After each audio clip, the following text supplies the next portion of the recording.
모이게 되었었죠. 그래서 지금 2주 만에 수요일 날 모이는 거는 2주 만에 모이게 되었습니다. 그래서 우리가 간단하게 지금 뭘 하고 있는지 여기 계신 분들은 대부분 다 아시겠지만 다시 한번 상기하는 차원에서 설명을 드리자면요. 저희는 지금 5월 달부터 도시의 하나님 나라라는 이 책을 가지고 하나님 나라로 있는 이 데살로니가 전서. 그러니까 지금 우리는 도시를 살아가고 있는 우리들이 어떻게 세대를 또 우리의 지금 삶을 바라보고 또 어떻게 하나님 나라를 세워갈 수 있을지 또 이 도시 속에서 우리는 어떻게 그리스도인으로 살아갈 수 있을지에 대해서 다양한 주제들로 생각을 해보는 시간을 갖고 있습니다. 특별히 데살로니가 교회의 모습을 통해서 이것들을 생각해 보고 있고요. 그래서 오늘은 그 세 번째 순서로 고난과 성숙이라는 주제로 함께 생각해 보고자 합니다. 자, 여러분 고난이라는 사전적 정의를 찾아보면요. 괴로움과 어려움을 아울러 이르는 말이라고 적혀 있습니다. 고난의 종류에 대해서 먼저 한번 생각해 보고 싶어요. 여러분들 이제 적지 않은 삶을 사셨는데 여러분들이 생각하는 고난, 즉 괴로움과 어려움에는 어떤 것들이 있으신지 한번 채팅창이나 저희 한번 음소거를 어차피 지금 별로 많은 분들이 안 계시니까 좀 자유롭게 음소거를 풀고 말씀해 주셔도 좋고 채팅창에다가 한번 적어주시면 좋을 것 같아요. 어떤 게 고난인지, 내가 생각하는 고난은 이런 거다. 뭐가 있을까요?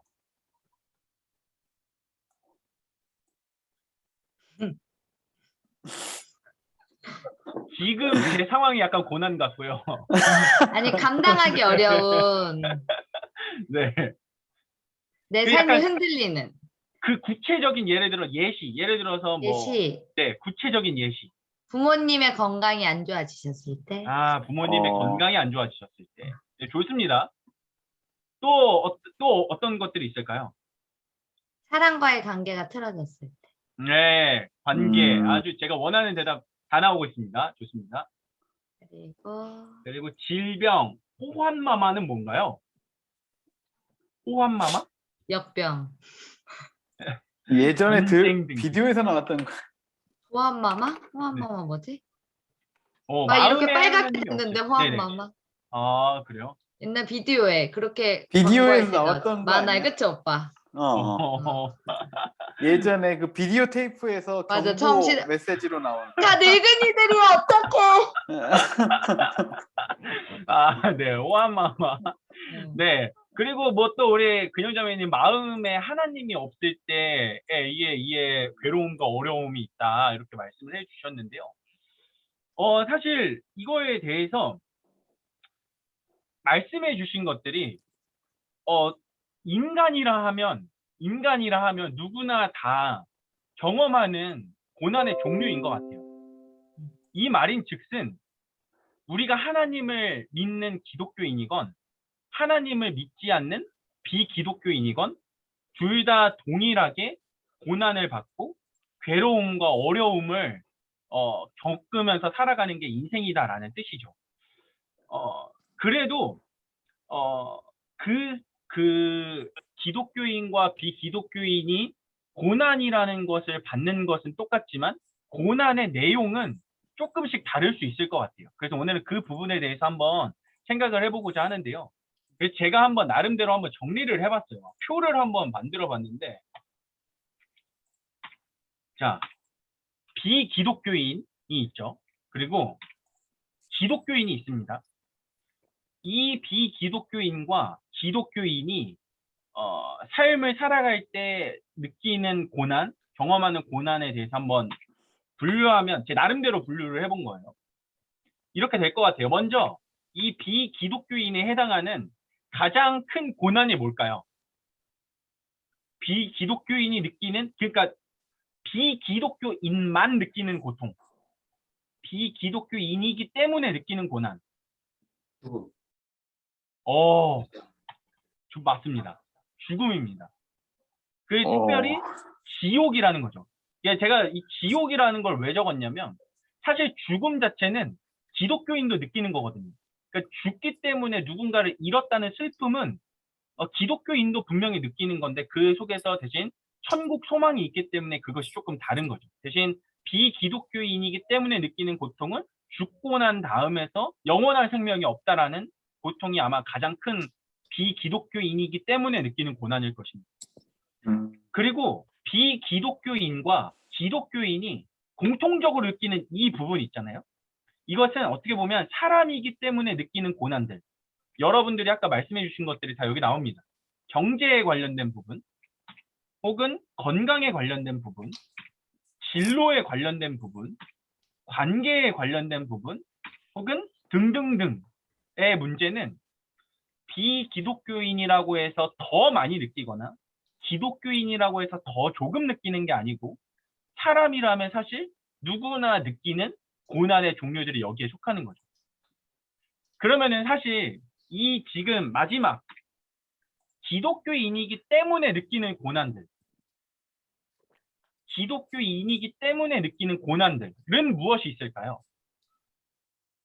비기독교인이면 느끼지 못하지만 기독교인이기 때문에 느끼는 고난들은 뭐가 있을까요? 하나님을 함께하지 못했다는 함께하지 못했다는 거요? 저도 사실 이거를 생각하는데 사실 이게 채팅을 오늘 하셨다. 네? 채팅하셨네요. 채팅 신앙에 대한 박해, 돈 걱정 참아야 하는 것들, 맞습니다. 저도 이 부분에 대해서 굉장히 고민을 많이 했는데요. 사실 우리가 성경에서 보고 있는 신약 성경의 신약 시대의 바울이나 예수님의 제자 같은 경우는 예수님을 믿는다는 이유만으로 뭐 돌을 맞는다거나 박해나 핍박을 받았죠. 근데 현재를 살아가고 있는 우리들은 그러니까 예수님을 믿는다고 해서 죽지는 않죠. 사람들한테 죽지는 않죠. 그러니까 그 정도의 핍박이나 고난은 아니지만 말씀하신 것처럼 어떠한 각자의 삶의 자리에서 느끼는 나름의 어려움이 있을 줄 압니다. 그것들을 나름대로 한번 이 시간 생각을 해보셨으면 좋겠어요. 그리고 이거를 이따가 나눔 주제로 한번 나눠보시면 좋을 것 같아요.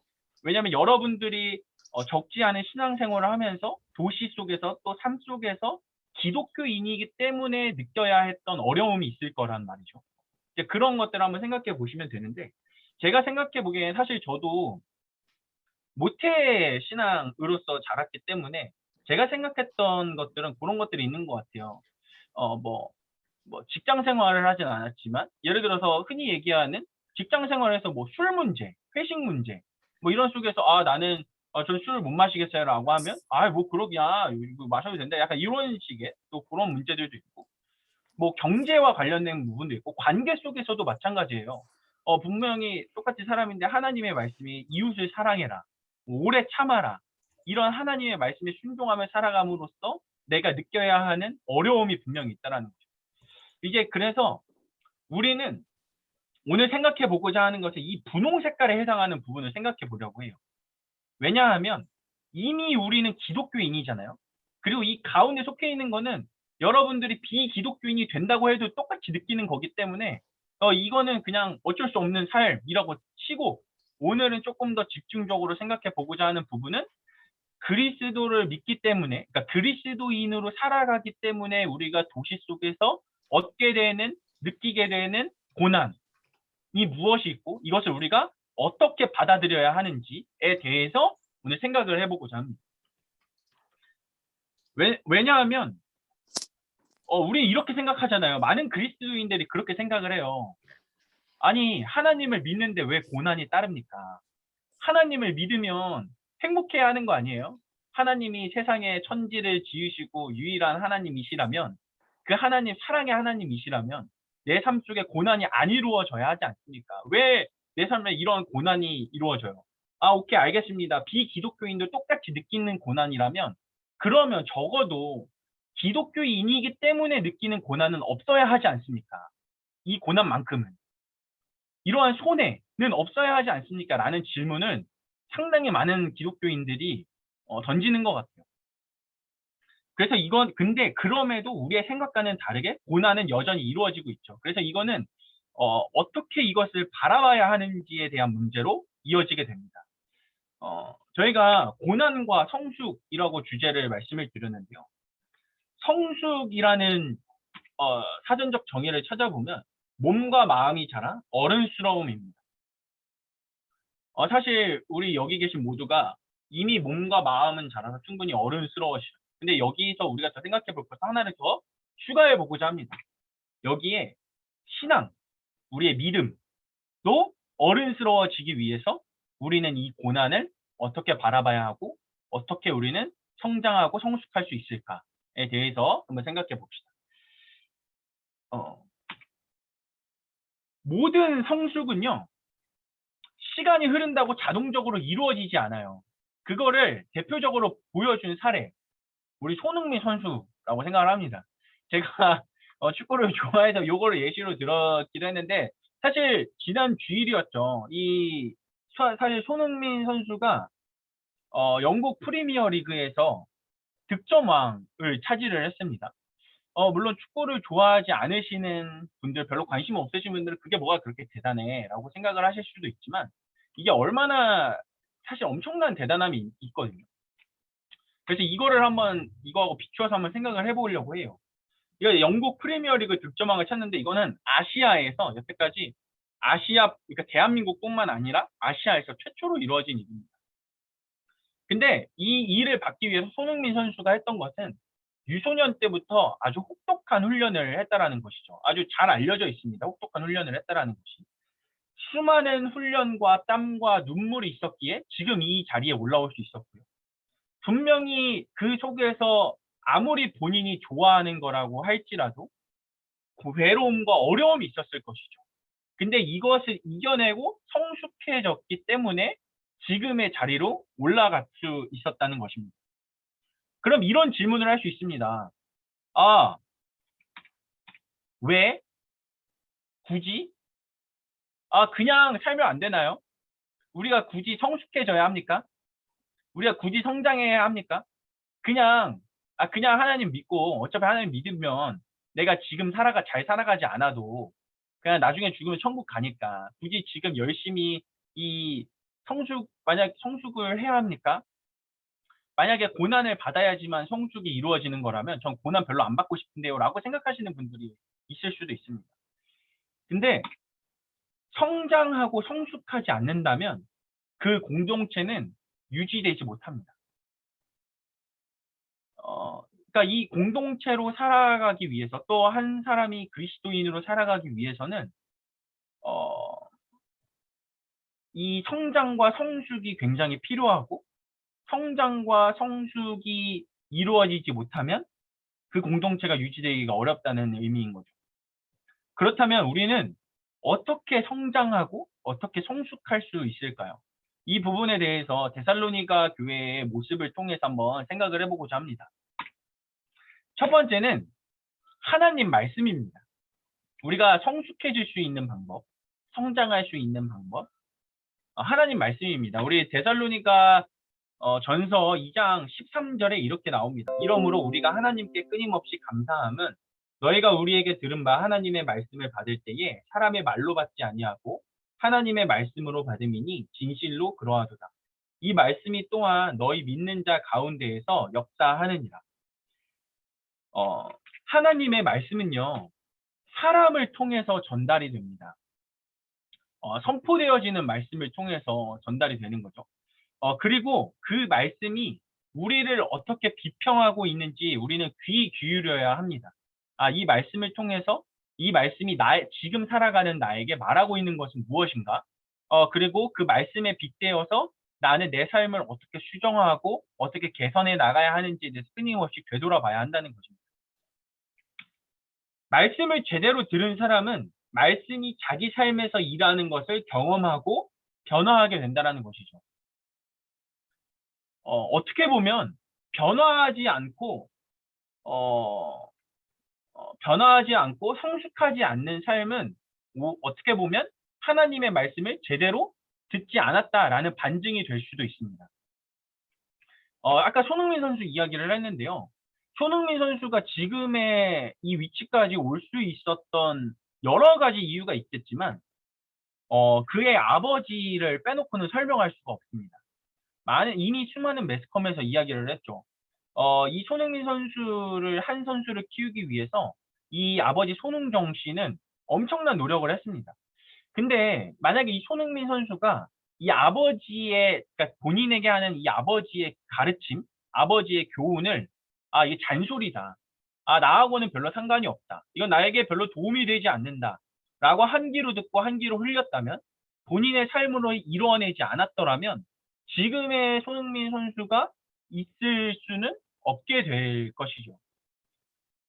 마찬가지입니다. 하물며 이 축구도 그런데요.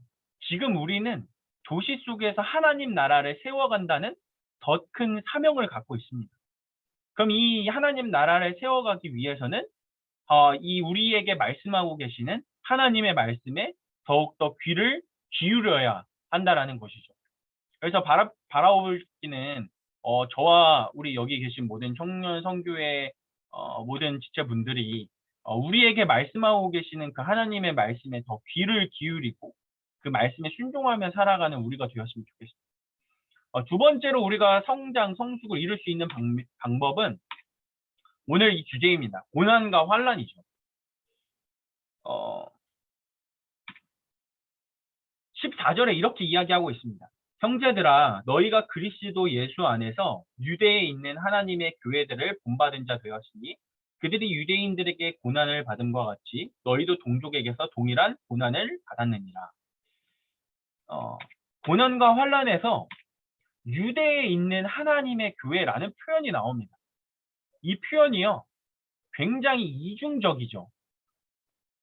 유대 속에, 그러니까 하나님을 별로 믿지 않는, 하나님을 믿기 어려운 그 환경 속에서 자리 잡혀 있는 하나님의 교회.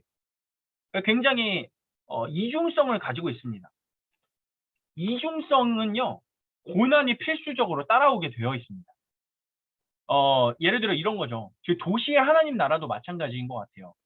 하나님의 나라를 굉장히 세우기 어려운 도시 속에서 하나님 나라를 세우려고 하다 보니까 당연히 고난이 필수적으로 따라오게 되는 것이고, 손흥민 선수도 마찬가지죠.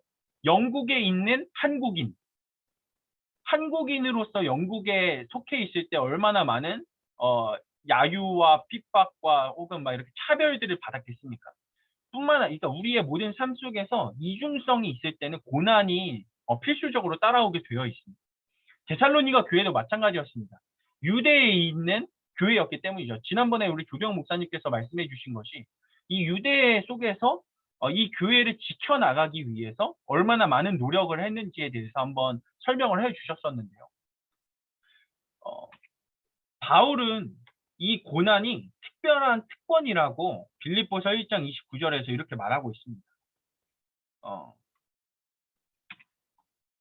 우리가 아까 이 표를 봤었죠. 그래서 이 빨간 색깔 부분에 대해서 이야기를 하자고 했었는데요. 근데 사실 요즘에 많은 기독교인들이 도시 속에서 기독교인으로 살아가는 사람들이 특징은 이런 것 같아요. 사실 별 문제가 없는 삶을 살아가고 있습니다.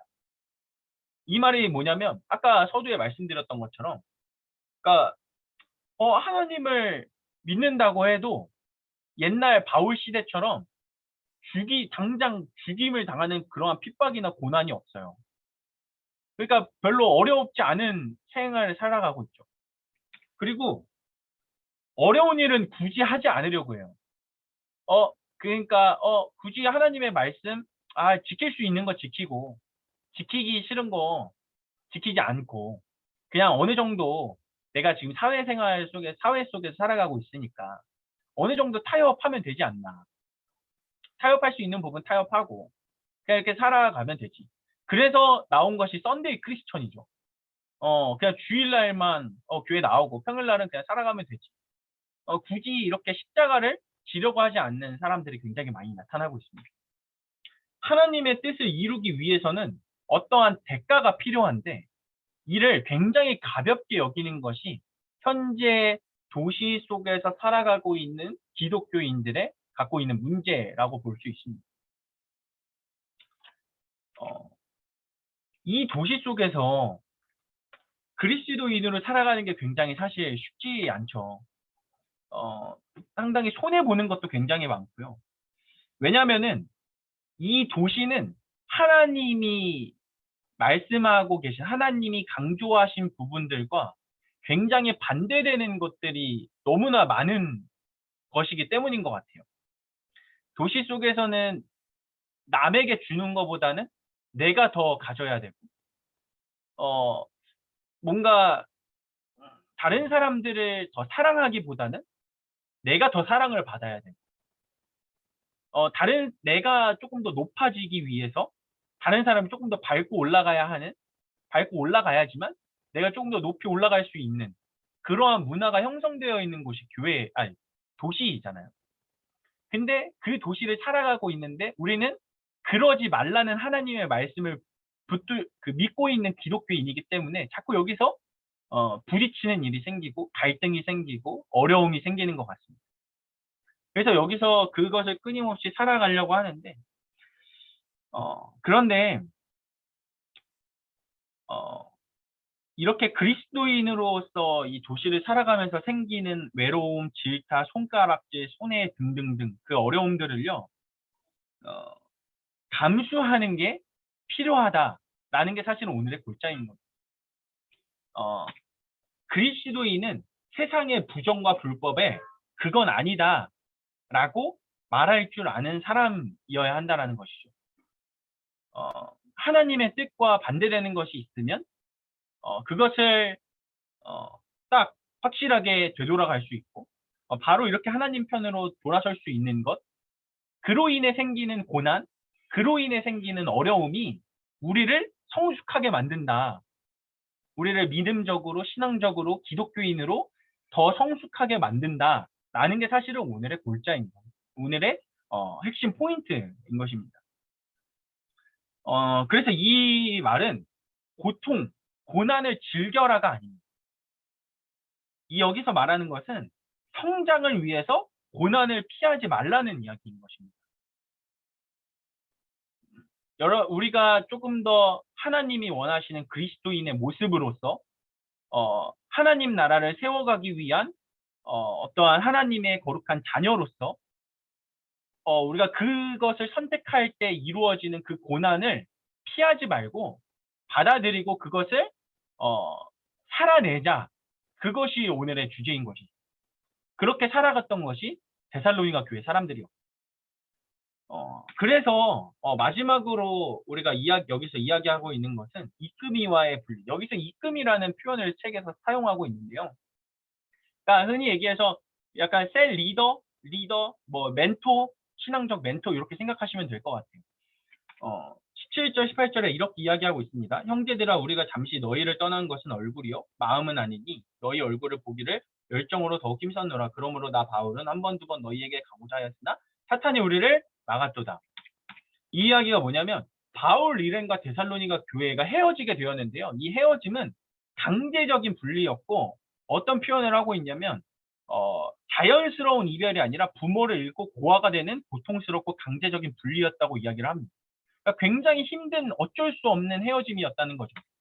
근데 하나님은 이 어려움, 어쩔 수 없이 헤어질 수밖에 없는 불가항력적인 이 사건을 통해서 데살로니가 성도들을 성장시키기 시작하셨습니다.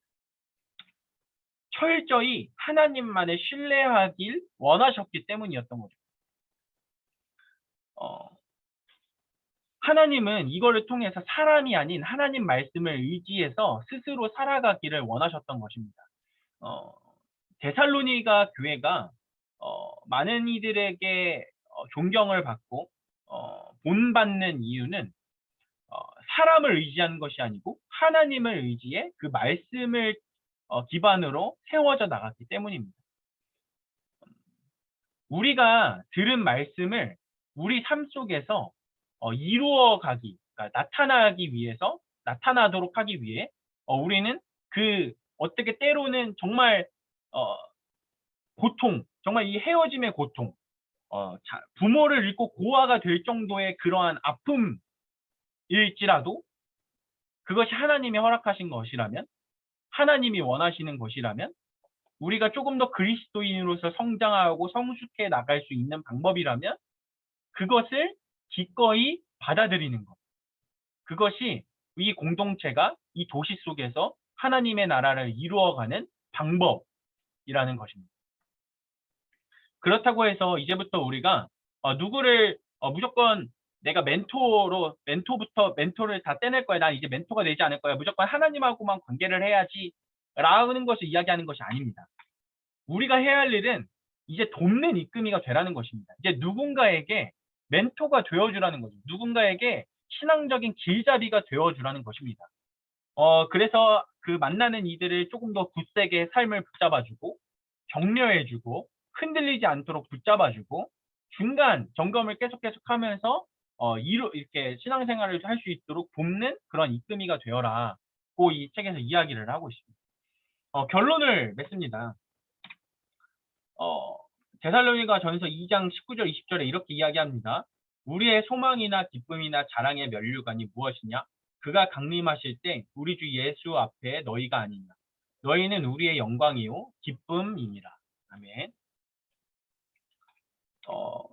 사실 기독교인이건 비기독교인이건 모든 인생은 끝이 있습니다.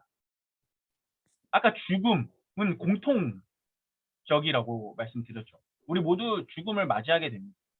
우리도 언젠간 죽게 됩니다. 그게 당장 이따가일 수도 있고요. 내일일 수도 있고요. 일주일 뒤일 수도 있고 1년 후일 수도 있고 수십 년 후일 수도 있는 그렇게 한없이 연약한 존재입니다. 그러면은 지금 우리가 살아가는 이 시대, 지금 현재를 어떻게 우리가 그리스도인으로서 살아갈 수 있을까요? 살아가야 할 거예요. 우리가 죽었을 때 자랑할 수 있는 것이 무엇이어야 할까요? 데살로니가 교회는 이렇게 이야기합니다. 우리가 사랑했던 사람들을 우리가 하나님 앞에 자랑해야 한다. 라고 이야기를 하고 있습니다. 내가 함께 살아가고 있는 내 공동체, 옆에 있는 이웃, 이 내가 사랑했던 그 사람들이 내가 죽었을 때 하나님 앞에 하나님, 저 이렇게 삶을 살았습니다. 하나님 기독교인으로서 제가 삶 속에서 쉽진 않았지만 이렇게 살았습니다라고 우리가 자랑할 것은 어떠한 돈이나 명예나 직업이 아니라 내가 사랑했던 사람들이라는 것이죠. 그래서 우리는 더 아름다운 공동체를 만들어 가야 하는 것이고 하나님의 지상 명령에 따라서 내 이웃을 내 몸과 같이 사랑해야 한다는 것입니다. 그래서 오늘의 이 이야기를 한 줄로 정리하면 이렇게 될 것 같아요. 고난을 통해 성숙을 이루어서 사람을 살리자. 고난을 통해 성숙을 이루어서 사람을 살리자. 서로의 자랑이며 영광이며 기쁨이 되는 공동체가 되었으면 좋겠습니다. 아까 제가 마지막으로 드리고 싶은 말씀은 아까 초반에 우리가 찬양했던 나는 믿네 라는 찬양의 가사가 중에 굉장히 와닿았던 찬양이 내 시험이 주님보다 크지 않다라는 가사가 있었어요. 사실 우리가 어떠한 고난이든 여러분들이 삶 속에서 그리스도인이기 때문에 혹은 그냥 사람이기 때문에 느끼는 수많은 고난들, 어려움들이 있는 줄 압니다. 저 또한 그렇고요. 저도 굉장히 쉽지 않은 삶을 살아가고 있는데 근데 저도 오늘 이 시간을 준비하면서 많은 위로가 되었던 것 같아요. 이 모든 시험이, 이 모든 현재의 고난이 하나님보다 크지 않기 때문입니다. 고린도전서 10장 13절 말씀으로 오늘 마치도록 하겠습니다. 제가 읽어드릴게요. 사람이 감당할 시험 밖에는 너희가 당한 것이 없나니 오직 하나님은 미쁘사 너희가 감당하지 못할 시험 당함을 허락하지 아니하시고 시험 당할 즈음에 또한 피할 길을 내사 너희로 능히 감당하게 하시느니라. 아멘. 여러분들이 그리스도인으로서 느끼는 고난들, 고통들, 그것은 어떻게 보면 하나님께서 여러분들을 세우시고 하나님께서 여러분들을 통하여서 하나님의 나라를 세워나가시기 위해서 허락하신 고난임을 잊지 않고 또 하나님께 간절히 기도하면서 하나님이 원하시는 하나님의 나라를 이 도시 공동체 가운데에서 세워져 나갈 수 있는 그런 우리 청년 선교의 공동체가 되길 간절히 소망합니다. 다 같이 기도했으면 좋겠는데요. 이러한 기도로 기도했으면 좋겠습니다. 그리스도인이기에 생기는 고난을 피하지 말고 기꺼이 감당할 수 있는 우리가 되게 해달라고, 또 고난을 통해 성숙을 이루어 사람을 살리는 내가 될 수 있게 해달라고 잠시 기도하고 제가 기도하고 마치도록 하겠습니다.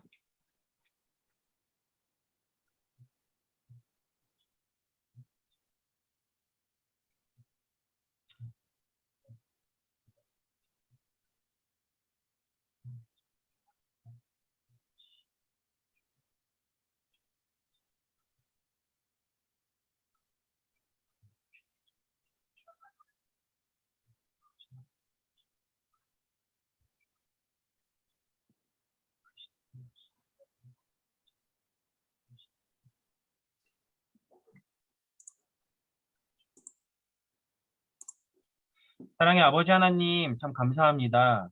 주님, 오늘 이 시간을 통하여서 우리 삶 속에서 일어나는 고난, 어려움과 힘듦, 이것들을 어떻게 바라보고 생각해야 하는지에 대해서 한번 나누는 시간을 가졌습니다. 주님, 우리 삶 속에서 말하지 못하는 각자의 삶의 어려움이 있고 고난이 있습니다. 특히 하나님을 믿는데도 생기는, 그리스도인이기 때문에 생기는 고난을 있을 때면 참 마음이 쉽지 않을 때도 있습니다. 그러나 주님, 오늘 말씀에 기억합니다. 이 모든 고난이 하나님께서 허락하신 것이고, 또 하나님보다 아무리 크더라도, 그 고난이 아무리 크더라도 하나님보다 크지 않음을 또 기억합니다. 마음과 몸이 자라나는 것처럼 내 신앙을 자라나기 위해서 하나님께서 기꺼이 허락하신 고난이라면 우리가 그것을 겸허히 받아들일 수 있는 그런 믿음 있는 사람 될 수 있도록 우리 모두 가운데, 우리의 삶의 자리 가운데 주님 함께하여 주옵소서. 그리하여서 우리에게 허락하신 그 고난을 통해 성장을 이루어가서 우리와 함께 살아가는 이 도시 속에서 아직도 하나님을 모르고 살아가는 많은 이들을 살려낼 수 있는 귀한 하나님의 자녀들 될 수 있도록 주님 함께하여 주옵소서. 그리하여서 우리 청년 선교회 공동체가 하나님 보시기 아름다운 하나님 나라로 세워져 나갈 수 있도록 주님 함께하여 주옵소서. 모든 말씀 우리 구주 예수 그리스도의 이름으로 감사하며 기도합니다. 아멘.